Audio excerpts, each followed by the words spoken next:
Saturday Social is powered by FIFA 22 with PlayStation. Right, let's get into it. They're going to pick a combined 11. This is going to be based on just the best 11, not current form, because, as we alluded to, a lot of players are out at the minute. So it is the best 11 from Tottenham and Arsenal. Do you want to explain that? Yeah, I think this is going to be heated. This is going to be heated. Good. I really hope you back your boys, both of you. But basically, if we can't come to a decision over a player, as the only neutral in the room, Smithy here is a Tottenham fan, I'll make the decision based on the best argument. Okay. Then whoever's made the best argument, I'll put forward onto the board. Should we try and agree on a formation before we start? Because obviously Spurs play a 3 at the back, but Arsenal play a 4. So, yeah. What do you want to do? I mean, I'll be fine with 4 at the back. All right, that's 4's fine at the back. Yeah. Okay. 4-3-3 then, roughly. Maybe a fluid sort of system going forward. 4-3-3. Yeah. Okay, let's get into it. Goalkeepers. Ramsdale versus Lloris. I mean, obviously other squad keepers. I imagine it's between those two. Straight away, they don't agree. So what? That has to stay there now. No, so can I take that off? You both are the UK. So go on. Legally, why are you that going has with to stay there. Ramsdale, Chris? Explain your thoughts. I think, admittedly, that's partially for content, but I do think that his passing ability is such a huge thing for us, because not having that great of a midfield this season, it has made such a difference. Instead of having to go to our defence, then to midfield, then to attack, just having straight to the attack or straight to midfield. And Ramsdale, like, some of the passes he plays, like any 90 minutes you watch, he can find someone out on right wing, left wing. Like, he plays those ones that kind of like how Thiago hit that shot, just like a little bit above the ground, bit of backspin, like, that is there for his distribution, personally. Good. He can kick the ball, that's good. So Lloris, when he was getting relegated twice, Lloris was picking up a World Cup. What more do I need to say about that? But also making a mistake in the final. How many? That's irrelevant. He picked up the trophy. At 4-1 up. But he picked the trophy up. What we're basically talking about is Ramsdale being good for about 15 games for Arsenal, as opposed to the career that this guy's had. And you ask any supporter, including... Actually, let me ask you, Joe. Here we go. If you had to choose between one... Do you want Lloris or Ramsdale in your goal?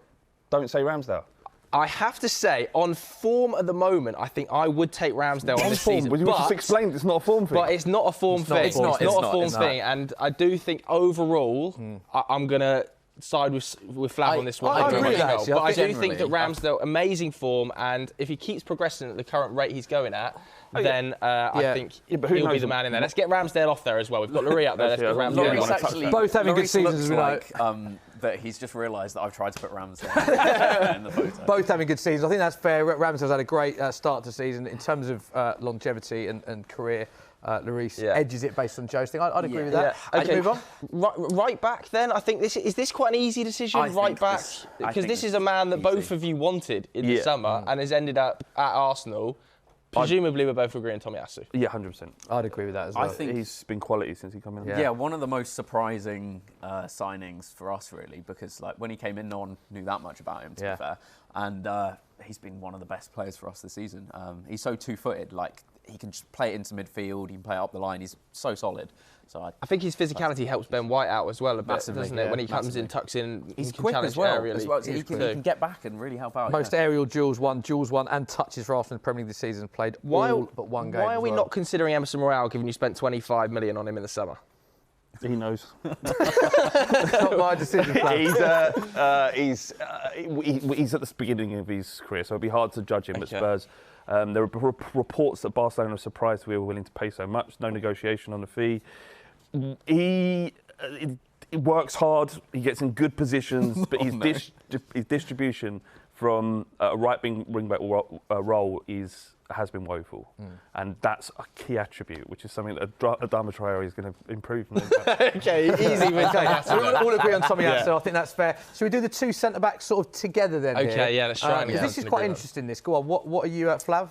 What are your thoughts with this? I'm at Romero. I imagine Romero you want in. Romero. I'm also having Dyer in there as well. And I'm surprised by that reaction, Chris. I've got to say, I appreciate where that comes from.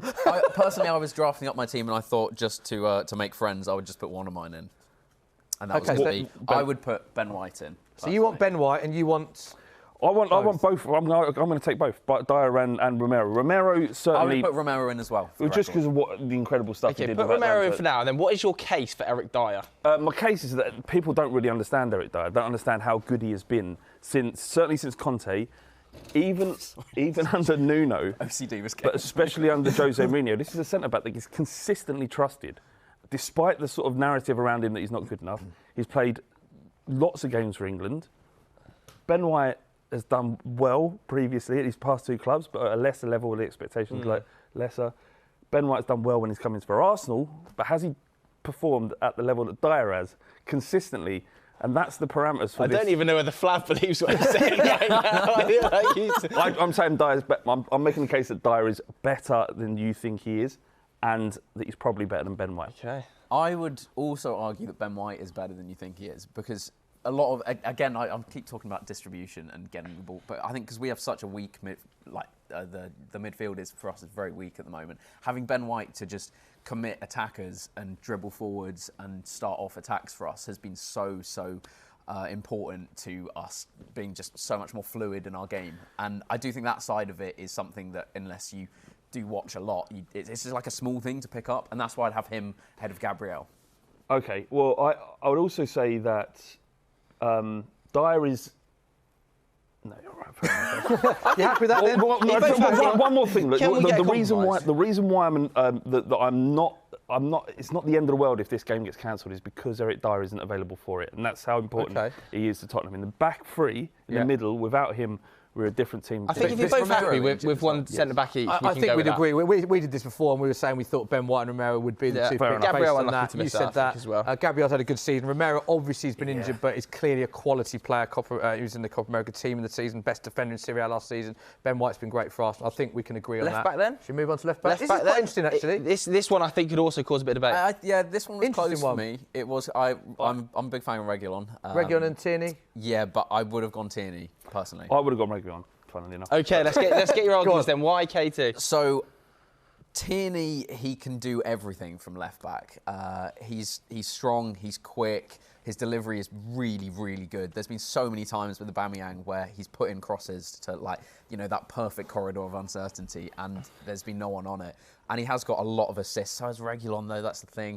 But I just think Tierney has pace, he's got defending. I don't know if Reguilon has the defensive abilities as well, and I would say Tierney has both. I'd say it's so close. It is 50-50. Yeah. It's a tight one, this, yeah. Yeah. I'd go. All of the things that you mentioned, Reguilon does have. He does have pace. He can defend. I would say Tierney probably has a cooler head. Reguilon has been prone to lose it at times.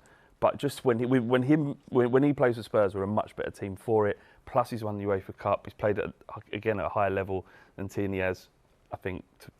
We're going to have to go to Joe for this one then. They can't agree. Do you know what? I think, based on the argument, I'm going to go with Chris. And also, I gave you the re. So I'm going to match it up now, one for one, on the decision-making process. Just give him one because you gave me one. I also just think... I also think KT... This is a tight one, but yeah. Also, the goalkeeper position is driving my OCD mad. We've got to wiggle something around here, surely. Right, we're going to move on to let's do the midfield three together now, because time is of the essence. What is going on with these magnets? How hard? Right, midfield three together. So should we make a case for both? Tell me which three that you want. Be honest with it. If it's Arsenal, 2 Arsenal, 1 Spurs, whatever it is meant to be. What three are you going with? Well, in terms of, I haven't got 3 for Spurs. We've got 2 because one of them won't fit in. Yeah. But this is going to go down like a bucket of cold sick. Sorry, it's early, but Skip should definitely be in there. Okay. Smithy will know how good this kid is. What I will say is, I think every Spurs fan would agree, and I think it's been lost on people that may not have watched Spurs all of the time, how good Ollie Skip's been for Spurs and how consistent he's been for Spurs this season. And he's been one of the first names on the team sheet. Conte loves him. Played regularly under previous managers as well. So as a Tottenham fan, I'm not surprised to hear that, because he has been one of Tottenham's best players. But I don't know whether Chris agrees or disagrees with that. It's difficult because I think for the formation, it suits Skip. So I don't think I can argue I mean, Smith Rowe is probably Smith Rowe, Odegaard. So who'd you go with? I would go Partey. I think Partey's straight in there. Okay, and who's the other?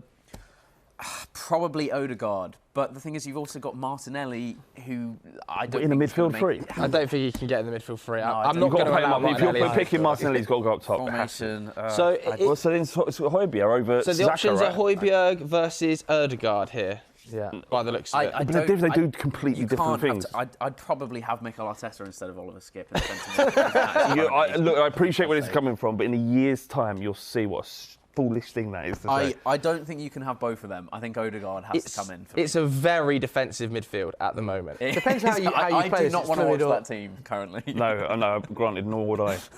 I would say Why I would like to Odegaard? push. Why does he just walk in? Can't he just- Thomas Partey. I know his name, Joe. Why did he walk in? Why is it you haven't actually given a case for him? That's very true. Defensively, he's very, very solid. As is he. Atletico Madrid played in top Atletico Madrid sides under Simeone. Does he have the leadership of him? Where's the leaders in this team? You're going to read I captain think of leaders France, is a isn't it? very overrated ability, personally. But I would say that he's very good at forward passing as well. So I'd say he can play as an 8. Are we in agreement of these three, or are you arguing a case? Sorry. I don't think you can have both of them. I don't watch Spurs enough at the moment to say whether I know who's better at those two personally. But I would say you haven't watched enough Skip, so you're not going to pick Skip. I actually really like Skip. I know a lot of people do. I would pick Skip over Højbjerg, especially based on this season. I think that doesn't help me. But I'm also very surprised that Martin Odegaard is not in the team. All right. I think he has to be. It's too defensive otherwise as well, just as a team. Are we locked in with that? Are we moving on to the front three then? Is there just before we do move on to the front three? Is there a reason that you want Odegaard in? Because we haven't spoken about him at all. Well, the Smith Rowe is the other one who I think is on the border of getting in there. He's getting there. I think Odegaard probably just makes it in terms of his consistency. Smith Rowe, the way he carries the ball is very, very impressive. He's really good at being clinical in front of goal. Yeah. I think Odegaard just makes it in there, though. Yeah, he's been so good this season, Martin Odegaard. Well, Smith Rowe, 9 goals, 8 Premier League goals. Arsenal's top scorer this season as well in all comps, so that's good. But you're going Arsenal fan, going Odegaard over Smith Rowe. Flav, you're conceding with the Højbjerg. You're going with Skip. So let's move on to the front three. Well, let's not even come on. I agree with that. They have to be in there. Both have to be in there. Easy one for you, Chris. I'm just. And I'm going to chuck this in as well just now. Go on. Because it won't go down well with you, Chris. But I think that front three is all ours. You think the front three is all Spurs? It's all Spurs. No way. Okay, why do you think it's an all front three?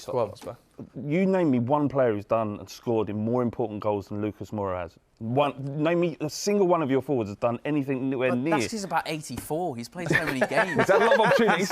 Yeah, he's played at some top clubs and just never really done it. You look at the goals he scored at. He scored in the Camp Nou to take us through. He's obviously had the hat-trick in Ajax. He scored against Manchester City away. He scored at United away. When you need a player to deliver, Lucas Moura is your man. I promise you. I think we're talking about a consistent Premier League team here, not a player who scores like once in every 20 cup games. You know? No, that's unfair. That's completely unfair. I don't think it's debatable, personally, that Bukayo Saka has to be in that front three. Okay, why are you taking Saka over Lucas Moura? I think ability-wise, he's better, even at the moment. But he's not better at carrying the ball. I would say he is. I think he's a brilliant dribbler, brilliant so is finisher. Lucas Moura. Yeah, but I wouldn't say to the same level as Saka. Personally, I think Saka this season has been literally, it's been a one-man attack with him at times. I'd even say Martinelli has a shout at the moment of going ahead of Moura, but on a bit of form. I appreciate Martinelli's ceiling is very high, and Lucas Moura is at the peak of his powers. But I'm not willing to concede here. So you're not willing to concede Moura to Saka? I think if you want someone to grab to grab a game and pull you through it, I think Bukayo Saka I would take ahead of Not true. We were 2-0 down, 3-0 down effectively in Amsterdam, and he literally grabbed us by our... But for finishing, I would argue that Saka does more. He does dribbling, he does crosses, he does passes into the final. I'm not sure he scored more goals than Lucas Moura. I might be wrong. I don't know the stats. 7 goals in all comps. Lucas Moura. That's 6 goals in the last 16 more. 7 goals in all comps, Saka. I mean, to be fair to Saka, most assists, chances created, shots, touching opposition box, dribbles, fouls, one pass into the opposition box. Like, he's been incredible. Joint most goal involvements for Arsenal as well, including goals and assists. And not just this season, last season as well, in the build-up to that Euros campaign. To be honest, I would actually say Saka is probably our best player. And I can't concede for my own dignity. I can't concede to do what I've got to be honest. I do agree with Flav, and I think it's lost on Lucas. So you're going to Lucas Moura? No. I'm about to say I'm a fan of Lucas Moura, and I do think it's lost on the fact that he's a big game player. But being honest, I'm a massive fan of Saka, and I just think what I love about Saka is he's always looking forward, and I totally agree. And also in big games when he come off for England and he's a young player, he doesn't look scared on the big occasion at all. Yeah. I'm a huge fan of Saka, and I even as a Tottenham fan, thought that Saka would make this team. I'm just being honest. I also think if Saka played for Spurs, he'd be starting. Yeah. So I'm going to pick probably, Saka. And I would agree with that. Even I would have Saka in a combined 11 for Tottenham. I think he's a quality player. Can I just add a final point then? Go on. If Spurs had been able to play the 2 games that we've had postponed and we were 4 points above Arsenal in that fourth spot, would this conversation be different? Maybe, but you haven't. Very true. I'm just saying. We talked about form not being a factor, but I think a lot of these players aren't just based on form. Like Saka was superb last season. Partey's done it for Atletico. He's been our best player. Personally, I genuinely think Saka is. All right. We've done it, haven't we? He's in. So that is it. So there we go. 1, 2, 3, 4, 5 Tottenham players. 6 Arsenal players. Not about how to work out. It's a good little bit of balance there. I think it's quite a good bit of balance. I think that is actually quite a fair team as well. And I think I'm ecstatic that Skip's got in there. He's getting the recognition. Yeah. So Flav, unhappy Moore is not in, but happy with Skip. Chris, you happy with that? Kane and Son, no brainer for you. I can settle. One more. I think would be. There we go.